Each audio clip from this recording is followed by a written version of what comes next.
everybody, so we're back talking some more of The Mandalorian Season 3 on the channel, Episode 4. Figured this week was going to be an interesting one, after last week was kind of an unexpected, kind of divisive episode, mostly revolving around Dr. Pershing on Coruscant, which certainly had some interesting moments in it and what we set up with Dr. Pershing, but the most exciting portions of last week, to me at least, were the stuff involving Bo and Din at the beginning of the episode and at the tail end, and what that could entail for Bo-Katan now that she's kind of accepted into Din's clan, and what that could mean for her potentially going forward. Thankfully, we're back on the right track with episode 4, a very fun, fast-paced, Mandalorian-centric episode, which also is directed by Grief Karga himself, Carl Weathers. I'm glad that he's getting more directing opportunities, and he's doing a hell of a job just based on this episode alone. Like I just said, a very Mandalorian-centric episode, which was really awesome because we got to see all of these people kicking ass, all of the different Mandalorians, even from the very beginning of the episode, seeing the Death Watch foundings training, which even included Grogu, which I wasn't expecting him being included in the foundlings, even though he technically is a foundling. As I wasn't entirely sure how we would approach Din teaching Grogu the ways of the Mandalorian, I was kind of nervous how we were going to have Grogu strap on some darts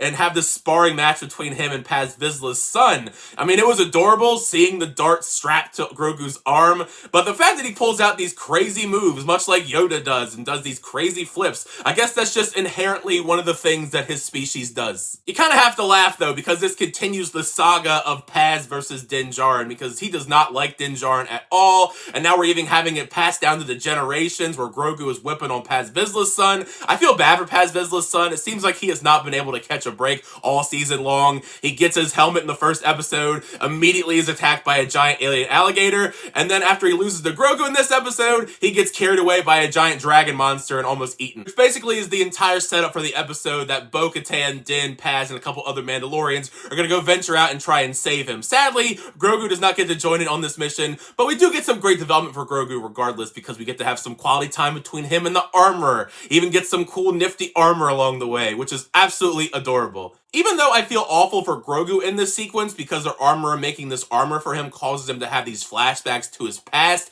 it was cool to finally get to see the reveal on how exactly he got off of Coruscant in the first place after Order 66 was initiated, and who exactly was the one that did it. There was many speculations over the years on who exactly was the one that did it. Was it going to be someone that we knew, like a Mace Windu, Kit Fisto, somebody along those lines? And when those doors started to open, I thought for a second there it was going to be Mace Windu, and I almost lost my mind. But I was even more surprised that the Jedi involved in this was played by Ahmed Best, who we all know as Jar Jar Binks in The Phantom Menace. I'm glad to see him get a little redemption arc here, because a lot of Star Wars fans are not a big fan of his character. But the sequence he had was fantastic. He was dual-wielding lightsabers, he was being chased all throughout Coruscant. It was pretty epic, and we get the answers on who exactly was the one that got Grogu out of there. So, good job, Ahmed Best. I'm glad he got this role. I'm not entirely sure what the name of his character is, but it's a Dave Filoni episode. I'm sure he just threw in another character just because that's kind of what he does a lot of the time. Now that we have the rest of Grogu's backstory, however, we can finally trudge forward into the future of him becoming a Mandalorian,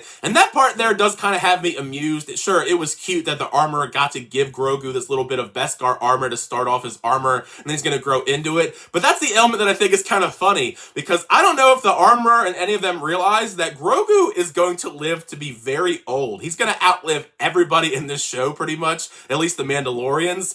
I wonder how long it's going to take him to grow into that armor, and if he even grows that much more, because Yoda and Yaddle really weren't that big characters, so it's going to be amusing to see whenever that does come. But back to the adventure with Bo-Katan, Din, and the rest of the Mandalorians going to save Paz Vizsla's son. Just pure Star Wars epicness at its highest level. The adventure, the action sequences, the way that they try and take on this dragon, amazing. One of the coolest action sequences I've seen in The Mandalorian so far, especially in this season. It was a pretty quick fight. I was kind of bummed out about that. I kind of figured it was going to be quick because the episode's runtime was so short. I would have liked it to go on a little bit longer. The ending, though, once again, we end with some intriguing elements for Bo-Katan, because Bo-Katan is getting some upgrades to her armor thanks to her saving a foundling, and she actually tells the armorer that she saw a mythosaur, and the armorer kind of seems to have doubts about if she's telling the truth or not. And with the fact that she's getting the mythosaur logo, I have to wonder, what is Bo-Katan's endgame? Is she going to use the mythosaur to become the leader once again?